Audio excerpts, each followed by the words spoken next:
Hi, Jill. Yeah. Could you just tell us a little bit about Boys Village, just for those that haven't seen it? Yeah. Okay. Well, Boys Village. It's a film that takes place in the actual Boys Village, St. Athens Boys Village near Aberthaw, which is a derelict former boys' summer camp, and it's about a guy who dwells there, a little boy, and who gets involved with teenagers who come there to basically wreak havoc. And I won't tell much more. I think it's a very atmospheric, very moody piece, maybe a bit eerie as well. Yeah, so I want everyone to see it for themselves. Your films are very traditionally cinematic in style.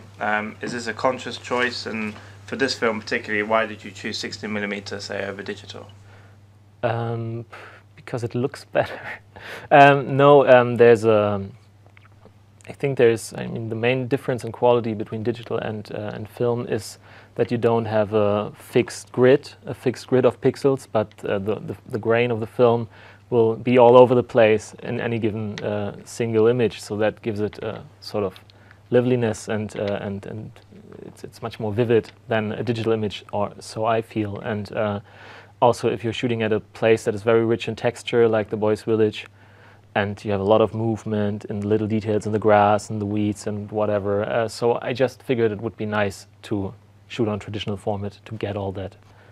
That's about it. And I also like that you're a bit more restricted in what you can do afterwards with the image. So you can't tinker as much with it as you could if you just shoot a raw red image or something, which makes you think a bit better maybe about how you want to have it in the first place beforehand.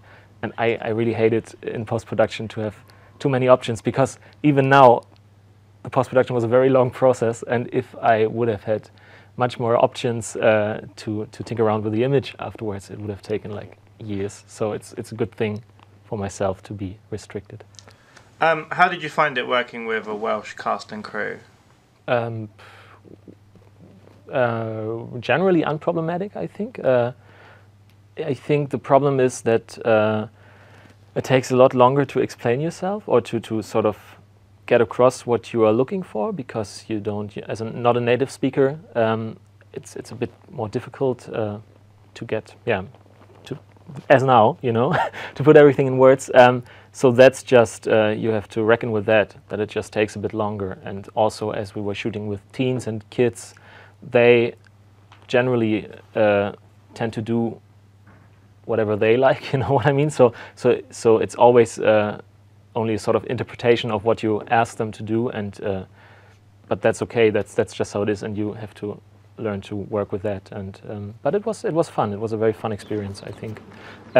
Even if maybe sometimes I and the assistant director and the cinematographer, who all three of us were from Germany, maybe when things got very stressed, we tended to speak in German to each other, not to call the crew names, but basically just to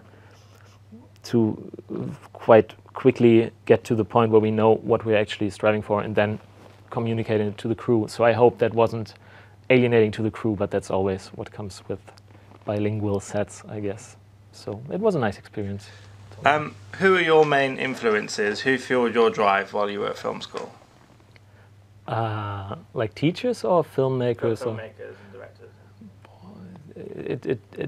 It depends, or it changes all the way.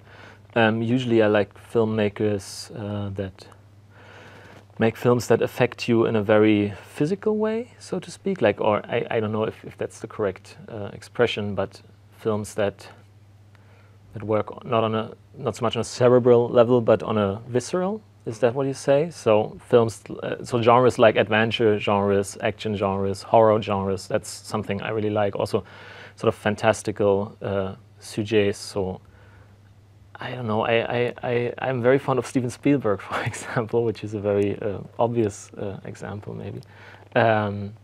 David Cronenberg I really like, although he has more of a cerebral approach, I think, to his subjects. But still, John Carpenter.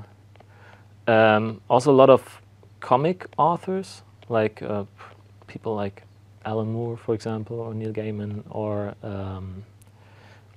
other authors, Ramsey Campbell, Algernon Blackwood. I don't know, H.P. Lovecraft. It's a very long list. So basically, it all goes towards the fantastical, towards the uncanny. I don't know. That's just sort of how I tick.